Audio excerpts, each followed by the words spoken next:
If you look at the TV remote on your couch right now, you're probably staring at 50 different buttons. And I can guarantee you only ever touch 4 of them. You hit power, volume, channel, and maybe an input switcher. The rest is a graveyard of unused rubber. It seems completely backwards. In an era where our phones are featureless glass rectangles, our TV remotes still look like aircraft cockpits. Why would any company spend millions of dollars manufacturing and testing dozens of complicated little buttons that nobody ever presses?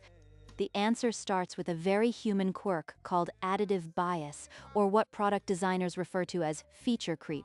Our instinct, whenever we want to improve something, is to add rather than subtract. For decades, electronics manufacturers leaned heavily into this. They realized that a remote stripped down to just the essentials actually felt cheap to a consumer. By adding a mysterious aspect ratio button or a full numeric keypad, they created a pure illusion of luxury. You might have walked into a store for a simple TV, but that crowded remote made you feel like you were walking out with a high-end home theater. But those extra buttons aren't just psychological dressing. They are literal ghosts of dead technologies. Take a look near the bottom of your remote, and you will likely see 4 colored buttons: red, green, yellow, and blue. Those were originally created for teletext, a 1970s service that broadcast rudimentary text and graphics over television signals. Then there are those obscure audio buttons labeled SAP, MTS, or Lang. They are holdovers for secondary audio programming, a feature from the analog cable days. You are carrying around a museum of television broadcast history in the palm of your hand. You would think it makes financial sense to finally delete those dead features, but the truth comes down to the brutal economics of manufacturing. To create a sleek, simple clicker with only the buttons you actually need, a company has to design a brand new mold for the plastic casing, engineer a custom circuit board, and run a fresh set of compliance tests. It is significantly cheaper to just mass-produce one universal master remote. They stamp out millions of identical circuit boards designed to operate everything from a 1990s cable box to a modern 4K flat screen, and ship them blindly all over the globe.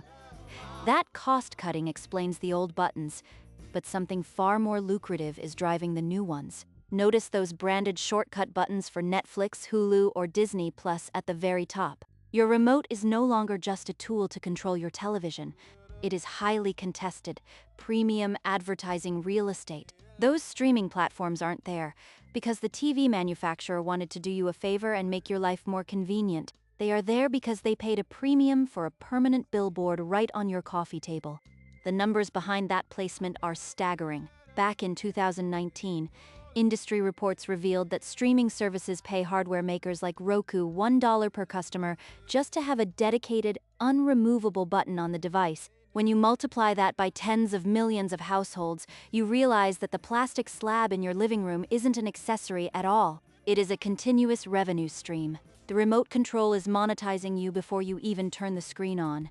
This brings us to the quiet, frustrating reality of using these devices every night. You probably assume you're just clumsy when you try to turn down the volume in a dark room and accidentally launch a streaming app you don't even subscribe to. I want you to recognize that this is not a failure of your memory or coordination. You are trying to navigate by touch on a device that was deliberately engineered to serve corporate interests and manufacturing budgets over human intuition. You are doing perfectly fine against a system designed to confuse you. We demand simplicity in almost every other piece of technology we own. Yet we tolerate a daily tool that has slowly mutated into a cluttered billboard and a graveyard for obsolete tech. Until manufacturers figure out how to make an intuitive device as profitable as a confusing one, you will keep feeling around in the dark for that elusive volume key. See you next time.